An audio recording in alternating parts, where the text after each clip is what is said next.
Hello and welcome to the Succession Fit podcast. I am Tom Hine, your host. I'm thrilled to welcome Mike Hurst today to the show. Mike is a retired financial advisor, a budding author, a husband, and a grandfather. I first met Mike over 6 years ago when he went through my company's acquisition process, and I'm excited to hear about his views then and what he has done since that time. Welcome, Mike. So when we first met, among all of our great conversations, one of the quotes that always sticks in my mind is that you said there are two kinds of people, those who do as much as they can and those that do as little as they can get away with. Share with me more about how that philosophy sort of drove you, and more importantly, we connected with that and your famous word about being obsessive with your clients' portfolios. That's one of the things that I picked up talking to clients. I don't know where it came from, but it struck a nerve with me. I think everybody understands, having dealt with someone who would do as little as possible. And that aggravates people. The other side of that coin is the people who are obsessive and do as much as they can. When I developed my business, it was a thing that evolved over time. I wanted to be the type of person that I would have wanted to have work for me. Okay. And that meant obsession. Yeah. I want somebody to really pay attention.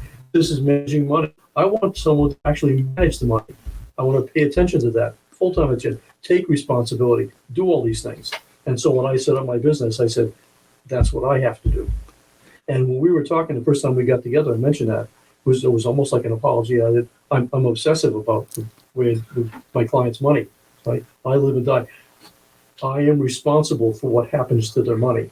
And I take my responsibility seriously. Right. And when you heard that, you understood what that meant. It was the personality. I have to do as much as possible.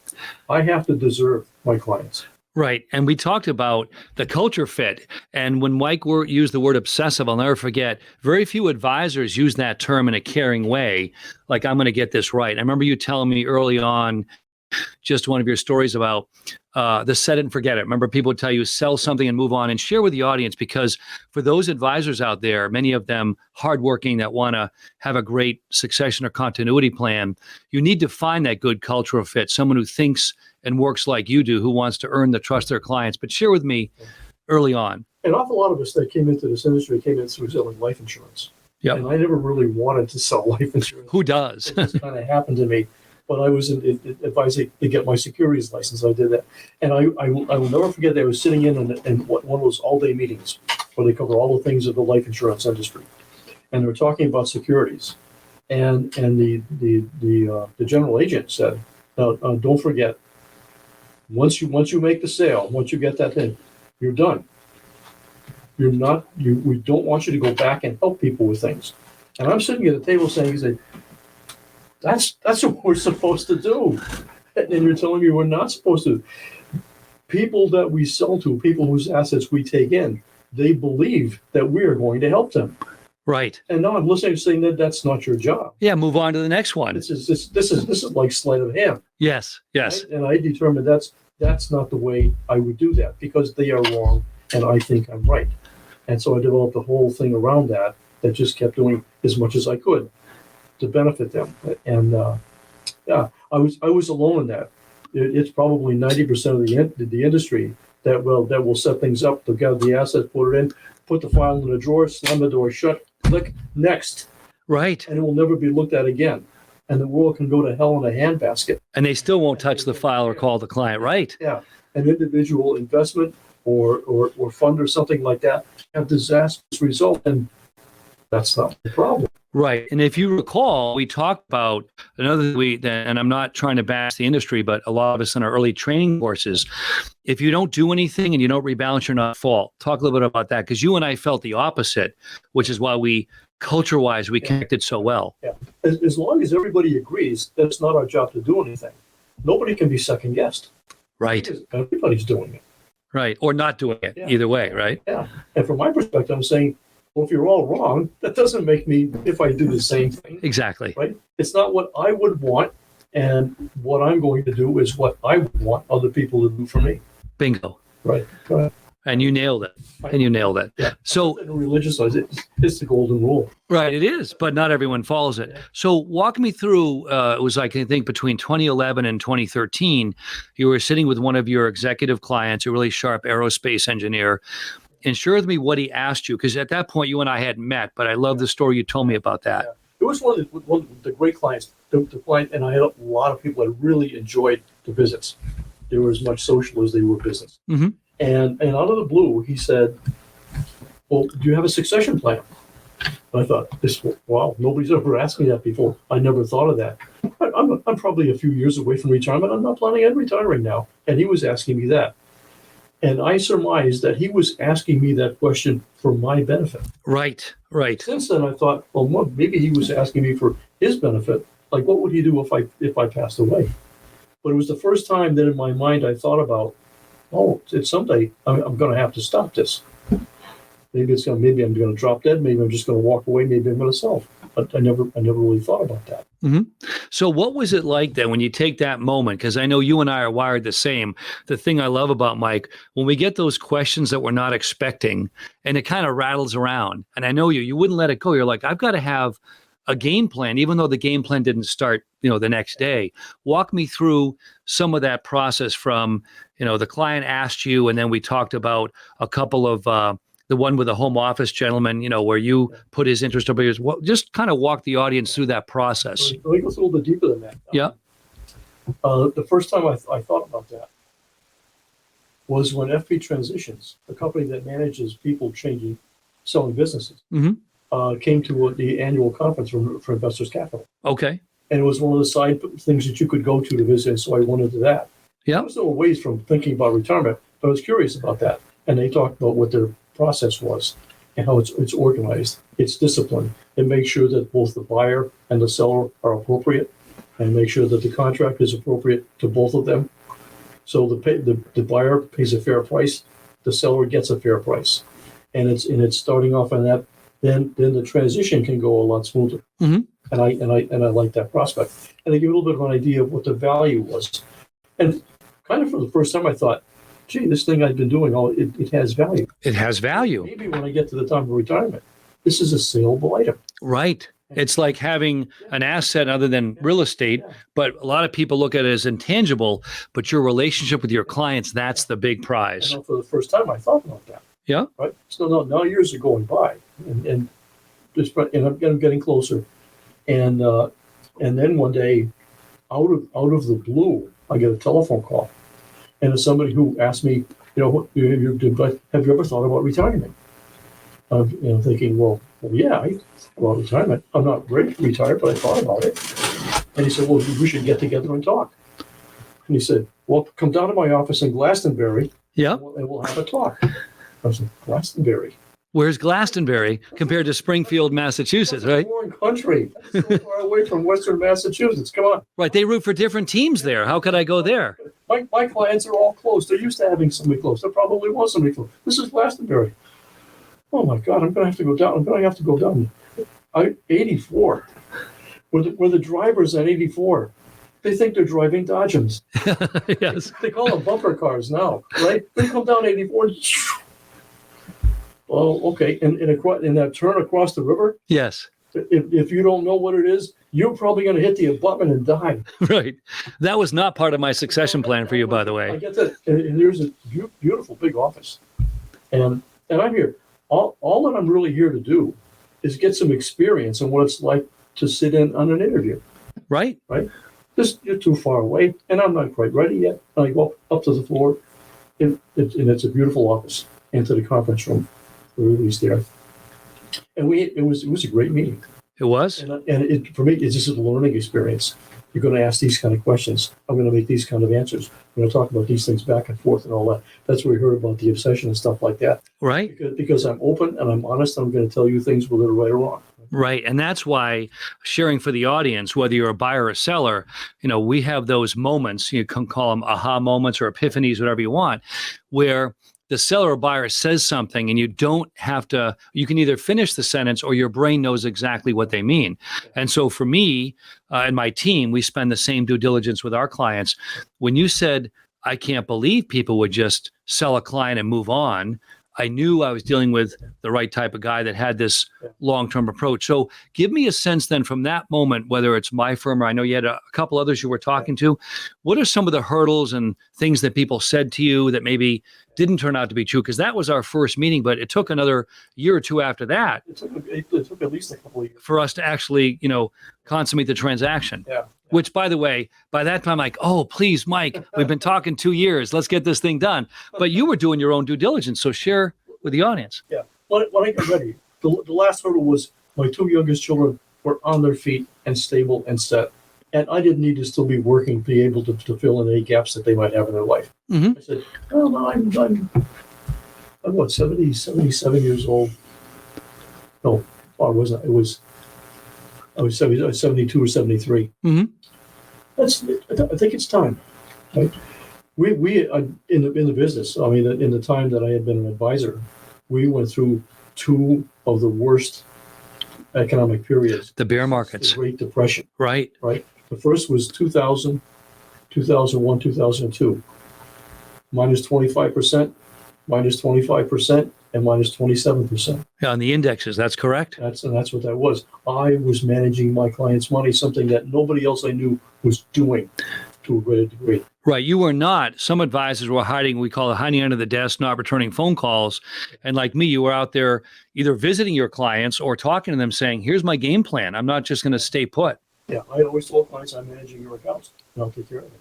Yeah. It was in December of 2000. Yeah. When suddenly I realized what everybody in the industry was talking about. Oh, it's going to be okay tomorrow. Just leave it. I said, the election is over. All the excuses why these things aren't happening are over. This is a recession, and there isn't anybody that's saying a word about this. Mm-hmm. Who am I? This one guy in Western Massachusetts. I realize that nobody else does. Right.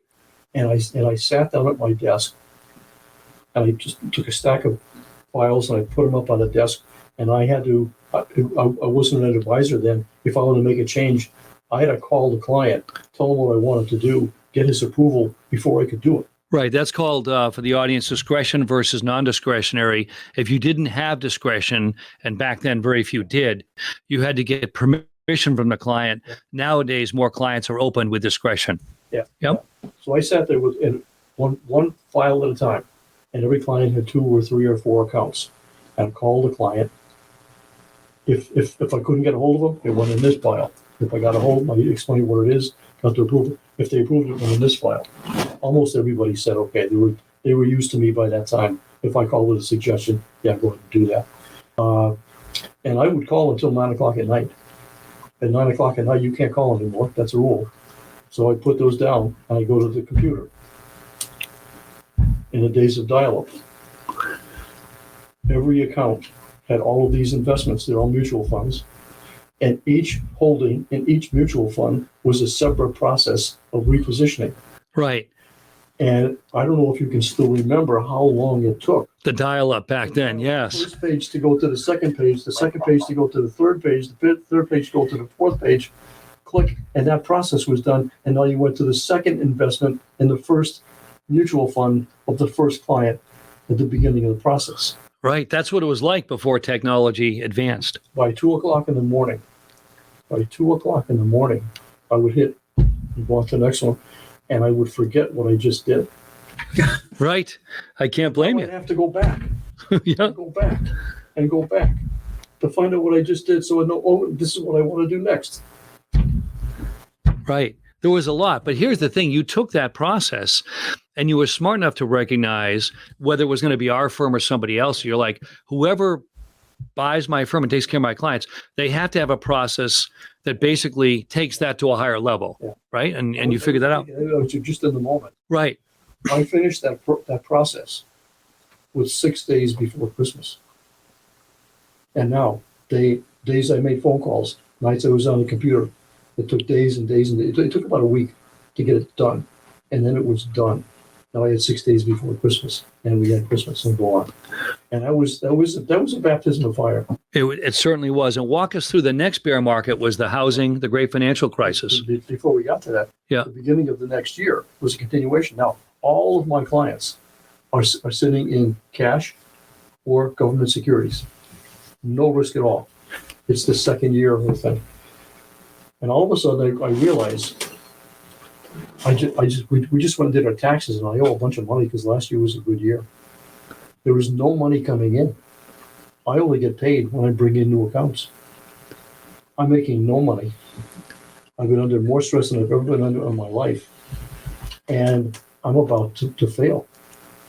Even though you took care of your clients first. Yeah. Yeah. The clients were set. Right. There was no money coming in. Right. Because it was a transaction business then. Yeah. And that was a crisis point for me. And I got through that with a little help from a doctor, and a little help from medication. And it's, and we got through. Second year was with the second part of 2002 was my clients waking up and saying, well, here's the quarterly statement. What's everybody else complaining about? We didn't lose any money. Right. That was the most amazing moment. And that was the key. That was the day, the time when that first call came in, that all of a sudden people were coming to me to become clients. People were advising their friends, well, my clients, my guy's doing this. And all of a sudden I went from, I'm out of business and I'm a failure in my life, to a bunch of referrals. And I had been through a bad marriage, and I had reconstructed my life, and I was doing very well and facing oblivion at that point. And all of a sudden, it went back up again. The second major thing was 2008. Yes. In 2008, I learned from 2000 to 2002. And it was 2008. And I don't think anybody, or almost anybody, realizes today how severe that problem was. Right. We got to the point where no bank would loan money to another bank.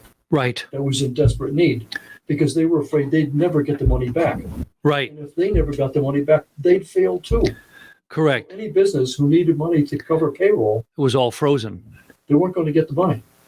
And nobody, and when payroll checks stop, the employees don't come to work anymore. Right. This was a calamity that was not nationwide. This was worldwide, because everybody is connected. Right. And we went through that. And early in that thing, we're trying to assume, we didn't understand what all this thing about mortgages was. And all of a sudden, President Bush said, we're going to send checks for $250 to everybody in the country. And I said, wait a minute. Wait a minute. I've heard this before. This is desperation. Right. This is fear talking. Yeah. And if the president is coming out and saying, we're going to do this, we're going to send everybody these checks, this is a hell of a lot worse than we think it is. Right. And the same thing it was, this is not a time when I want my clients' money in the market. Correct. Right. By now I was an advisor, so most of my clients, I could just do it. He had discretion. The accounts had changed over. Clients whose accounts were too small. Yep. So I had to do that the old way. And they did that too. That's the way it should be done. Right. That's not the way they told me to do it. It's not the way they wanted me to do it. I didn't make as much money as the people who didn't do it. But this is the way it should be done. And you did it the right way. Yeah. So when you finalized to that second bear market, I just want to have the audience here a little bit before we go into all the fun stories, about retirement. What was in your mindset that you recall when you had to both talk to me and other potential buyers? Like, what was it like navigating? Because as you chuckle, I know what it's like having heard it, but I want the audience to hear from your perspective. It was very much a learning experience. I hadn't really thought about this a lot before that. But then I was talking, and I'm telling like I told Tom, it's this is what I do. I'm getting people who are bright, attractive, articulate, well organized, saying, "I'm not doing that. I do that. I'm not doing that." And sometimes they would, and sometimes I would say internally, this is not somebody I want to hand my clients over to. My clients are my friends. I'm not giving my friends into the hands of somebody who does not have their best interest. Right. And that's it. Ep3 Transitions, I talked to them, and they gave me some ideas, and I picked up some information. And basically, I'm kind of do it myself. They will do the sale pretty much for you. Right. But I was going to do it I didn't want to spend the extra money. Well, that's the Yankee in you. I learned the hard way that professionals are professionals for a reason. And I think all of the mistakes I ever made, I could have avoided if I had talked to somebody who was a professional, who had been this before, understand all the ins and outs, and were able to advise me correctly. Right. So I talked to people who who would say, oh yeah, come on in and share your files with me. Remember that one? First one I went to, yeah. But we'll go to the first one. All right. First, I went to the Investors Capital office. I talked to a guy who was in charge of managed accounts, and he had been trained by one of the best people I've ever seen for managing money. And he went up. He came straight out of St. Michael's College. Been with Investors Capital for probably 15 years. Yeah, probably longer than that. And when I told him that's what I was thinking of, he said, "Really? I've been thinking of buying practice. Can I buy your practice?"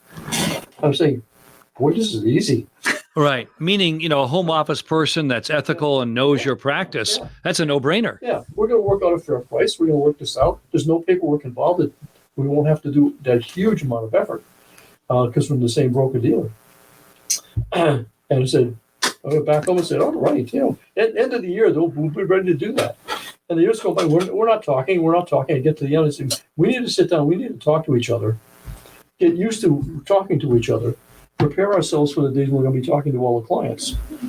And I walk into the office and I'm relaxed. This is from Belchertown, Massachusetts to Lynnfield, Massachusetts, which is up almost to Gloucester. Yeah. And we sit down in the office and he said, well, and he says, I just had a meeting the other day with a company who was buying Investors Capital and may or may not close Investors Capital. And they offered me this great position with their company. I said, And on honesty, I said to myself, boy, if I was him, I'd take that. It's going to be the same job with a much bigger company for a much higher price. Right. And so I said, well, if I were you, I'd take it. Yeah, but I want to add that for everyone's benefit. Mike is that rare individual that actually put the other person's needs ahead of his and said, even though I'd love you to buy my company, you actually have a better deal on the table. Yeah. And that's another example of your character. You could have said, that's crazy, they'll never pay you the money you want, but you didn't. Yeah. So no, I go home and I say, I'm going to start all over again. Right. And I wasn't planning on starting all over again, but there's a phrase that came to mind. I was thinking about it today too. Is there's no one easier to fool than an honest man. Yeah. Right? Honest people. They don't think the question. They'll give you the answer to the question. Yeah. If an honest man says something, that's what it is. The only time that they'll vary from that is if they're trying to spare somebody from embarrassment. Right. Right. But the other part of the world that is not honest, they will tell you anything. And the honest man will hear it assuming subconsciously that that's the truth. Right. And now I'm interviewing with people that do not have my best interest at heart. And what I'm finding is there are red flags. And I'm smart enough to realize it's a red flag. I'm hopeful enough to think that, well, maybe it's not really a red flag. It just seems like a red flag. But time and again, we put on the only conclusion I can come to is that this is not a good thing for me. Right. And one guy who I had known from a previous business, he was now working with Investors Capital. He was interested in buying my business too. Good. So I'm moving into a new office. I'm going to have an office for you. We'll set it all up. It's a beautiful place. It's well decorated. It's nice.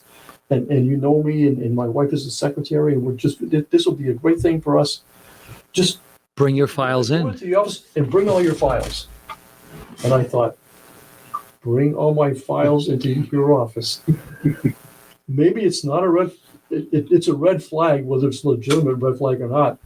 I'm not going to bring my files into your office without any sort of agreement, anyway, right? There were a few things that kept coming up. I say, this doesn't seem right, and the more red flags I see, the more tentative I am in falling back. And the thing is, well, let's a value, right? Tell me what you're willing to pay. Set the terms of the agreement. And what I want to do is, because I don't really understand the medium, I want to bring this to somebody and have it evaluated. A professional. It's okay. Yeah. Then it's okay, and we're done. And he keeps putting it off, and putting it off, and putting it off. I mean, we're talking about the better part of a year. And the more he puts it off, the more I'm thinking, this is not going to work. Right? I was in his office as if I was his employee already. instead of the person who was selling to him, to make him look good to his clients. I was going with him to events, charitable events and things like that, as if I was part of his organization, when I wasn't. Right. I went to a thing for Mercy Hospital, fundraising event for, I think it was for cancer. And I said that I was going to it, and I was part of the organization, and I wrote it, and I handed him a check. And a few days later, we talked about this. Yeah, I wrote him a check. I said, he looked at me as if I had two heads. And I suddenly realized he didn't write him a check. But he looked like he wrote him a check when he was there. Right. So that's another example. Now, remember you mentioned about, was it your uncle? This is a really important one. This is my cousin. Oh, your cousin. This is an important story I want. Years before, one of my older cousins, great baseball player, just an icon in my life. He was at the end of his career. He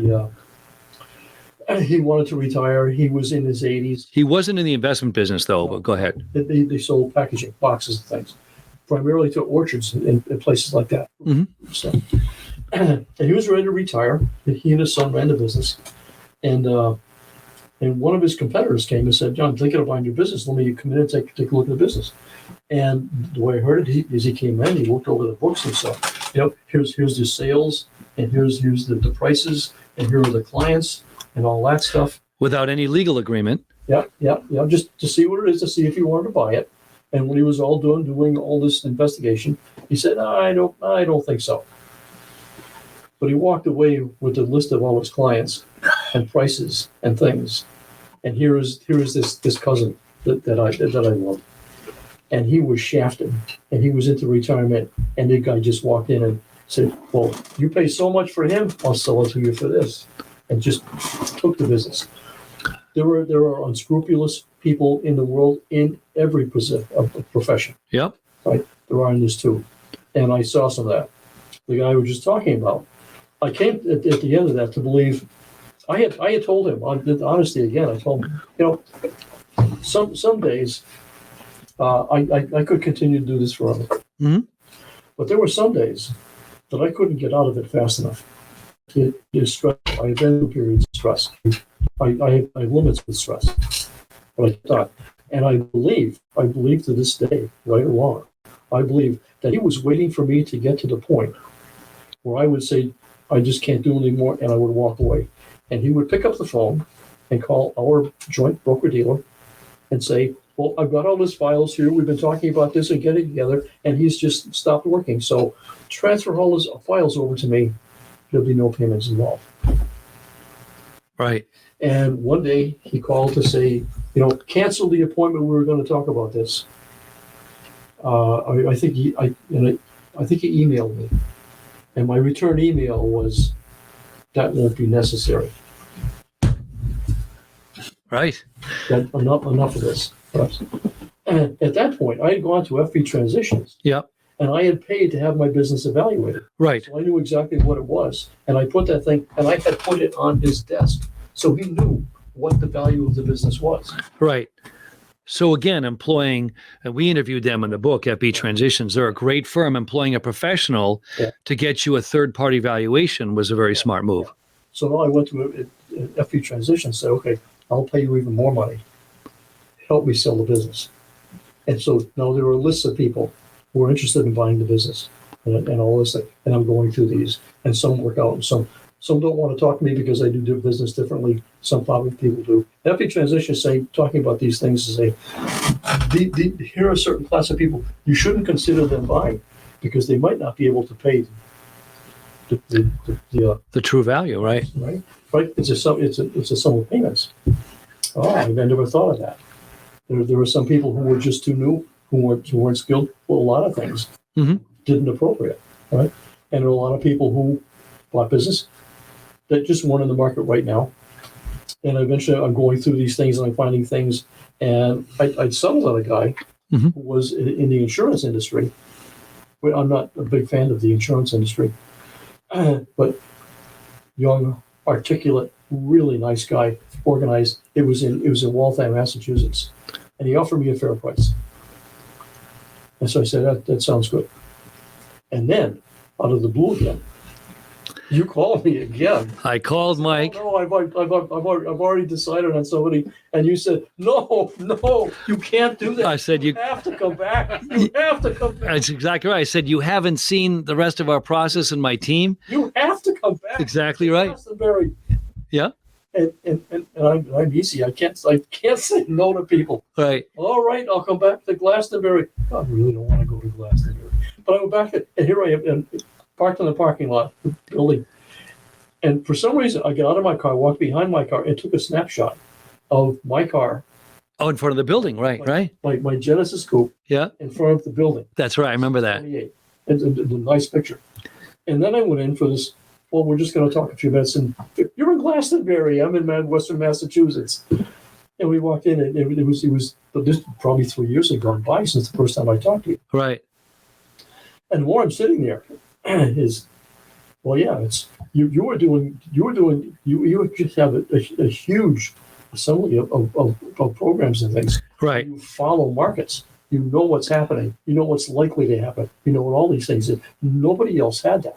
Right. Right. The staff wasn't a boss and employee relationship. This is a team relationship, and everybody has discretion and authority and stuff like that to do it. Right. Yeah. You do their. She does her things. He does his things. They all have the right. You know what you have to do. Go ahead and do it. You don't have to ask me for anything. Right. This is what I do. This is what you do. We don't have to just get. It is a team organization that is integrated, who have been trained to know what to do, how to do it, where to take responsibility, and that was impressive. I don't think I had seen that anywhere like that. It certainly wasn't the people who say, "I'm not doing that," right? Complaining because they have so much work to do when they're not even actually managing people's money. Right. And that's the big thing about the industry is people want to get paid, but not actually have to do the work. So when we finally... And Jeannie O'Reilly had said... Yes, Jeannie. Go with the one that you think is best for your clients and go with the one that's best for yourself. I said, well, yeah, it's Tom. Right. And the clients, they're not going to Glastonbury. But they have since then, actually. Yeah, in client events and stuff like that. Right. There's a lot of things, and they do. So the thing that I was thinking was too far away really wasn't the objection. The important part of it is he was going to do the job for the clients better than the other people I had talked to. And he was backed by an organization who supported him better than a lot of the other people I talked to. And I said, at the end, you look closely enough, it is a no-brainer. And Jeannie said, she kept telling me, you're a legitimate buyer. There's no red flags here. He's done this before. Right, correct. Jeannie and I worked together, and she knew I was good for it. So when all that gets done, the fun part now for me, the joy, and I can share with the audience. So Mike was one of those guys that worked, so hard for many years. He would squeeze in vacations like all of us, and then the magical summer. The summer after you had done the transition. Oh, first of all, remember this, we said God must have been with us because that was the one winter in New England. It hardly snowed that winter at all. And we were doing all the meetings, driving to clients' homes. And there was no snow. We kept waiting for the big snowstorm to cancel, remember? And we said, why is it that one winter there was hardly any snowfall, right? And that worked out well. But for me, the joy was getting that text from you when you took the 5-week trip. I think it was 5 to California. Yeah. I wanted to share with people because this text, literally, I had to change my service with my cell provider, was so long that I'm like, oh my gosh, look at all the things he's doing, right? But I really want you to share because you said, I'm free, I'm going to go and travel now. Meeting the clients to transfer the business, the introductions, right? That was attacked with trepidation. How are the clients going to reach? Oh, good point, yeah. How's that going to work? And so Tom would get in the car with me, be out to see the client, and I'm thinking, boy, I hope they did this thing goes well. It's going to be fine. You're going to love it. It's going to be fun. He's not worried about this. I'm worried about this. That's right. And we see the client and all that. It's all home week with my clients. These are social calls. They are friendly with me. I am friendly with them. This is now you're part of the family moving in. Right. Yeah. If you have my blessing, and so they're accepting that. And the interesting you said, we're coming back in a car one day. Yeah. You said, you're a hugger. I'm saying. That's right. I did say you're a hugger. No. A handshake is almost too intimate. But with my clients, I always wanted my clients, male and female, to be on the same way. So I would shake the man's hand, I would shake the woman's hand. That was as close as I came. Right. And all of a sudden, he's saying, "You're a hugger." And why? How is this happening? Right. We're ending this thing, and I'm giving the guy's wife a hug. I am just enjoying myself, and they're enjoying it. We're all together. And I don't know who initiates these things, but they're happening all the time. Right, because you had said to me, "I'm not a hugger." I said, "Well, according to me, you are," because every meeting ended with a hug. Yeah. Yeah. It was amazing. It was fun. You said it was going to be fun. Yeah, it was fun. Well, see, I knew from experience, I said, if they trust you with their money and their life savings, and you've done the right cultural due diligence, they're going to trust the person you recommend. Yeah. Because otherwise, if they didn't trust you, they wouldn't have their money with you. Again, having been through it, I knew your character, I knew your clients, so I wasn't really going in with much trepidation. But the interesting thing was, in the end, yeah, you had a different personality with the hugging that I hadn't seen, because remember, I wasn't at meetings with them prior to that. I wouldn't have known them. Yeah. So you didn't recognize in you what I saw in you. Yeah. I grew up as the quietest person in the room. I had a fear of being able to sing in public. When I was a kid, I went to my cousin's birthday party, and the mother said, "Do you want me to sing a song?"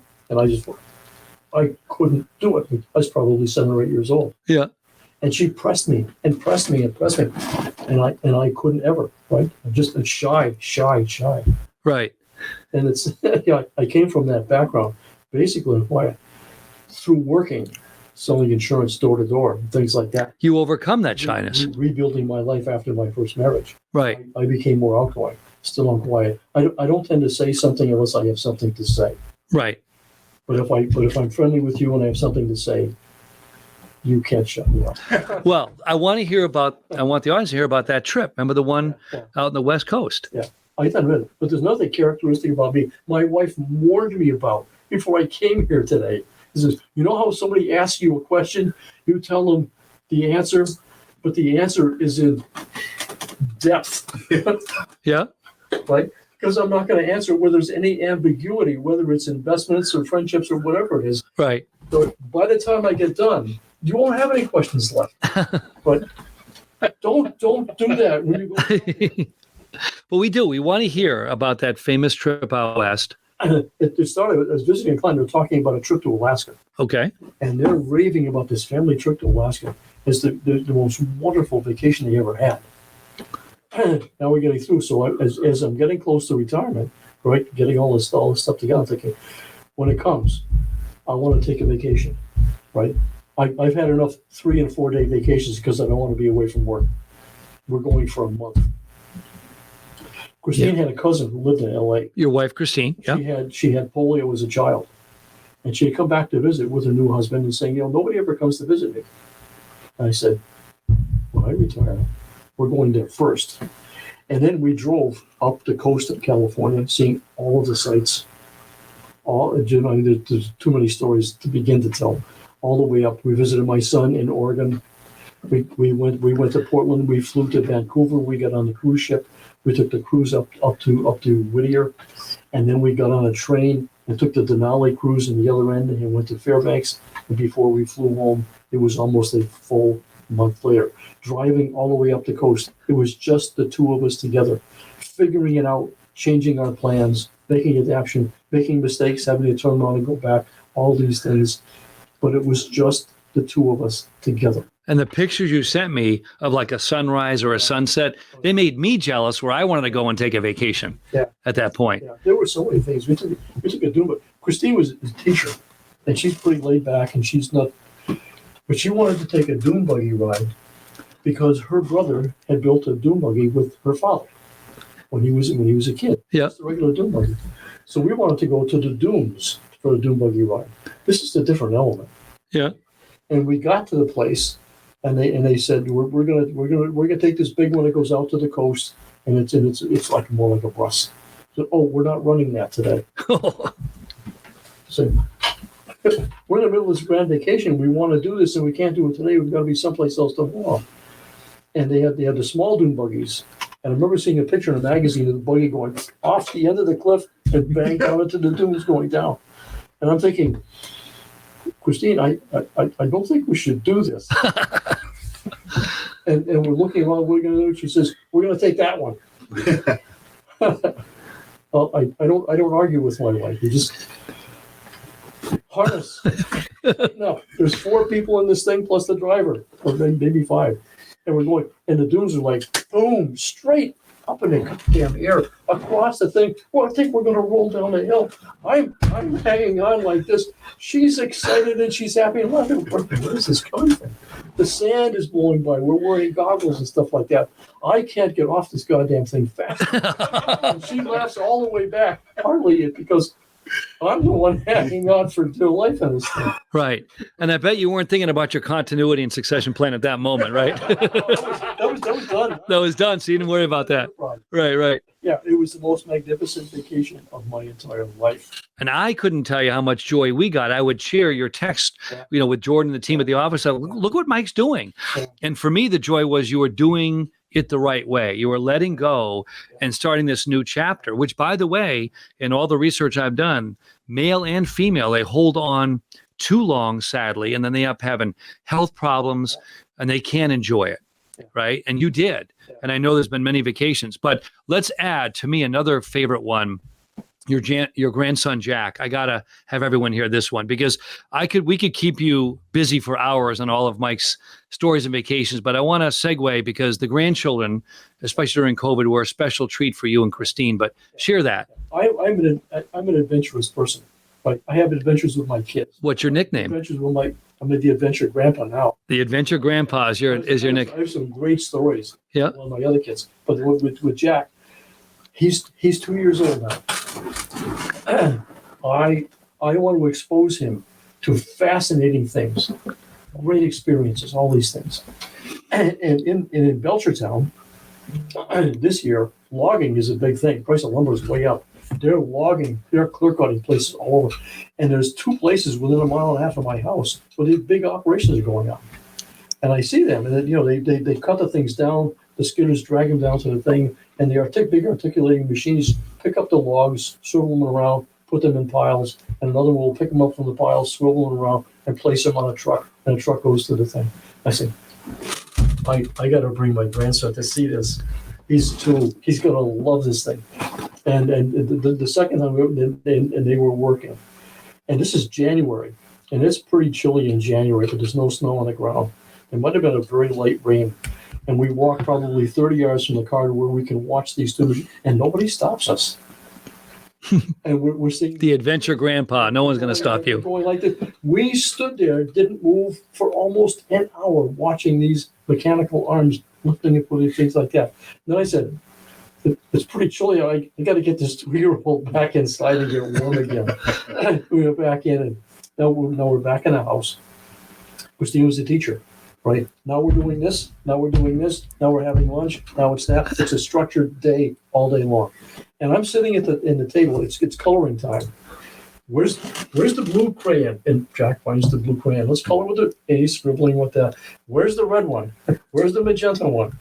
Oh, now it's time to put the crayons away, and now it's time for, I think it was lunch that was coming up.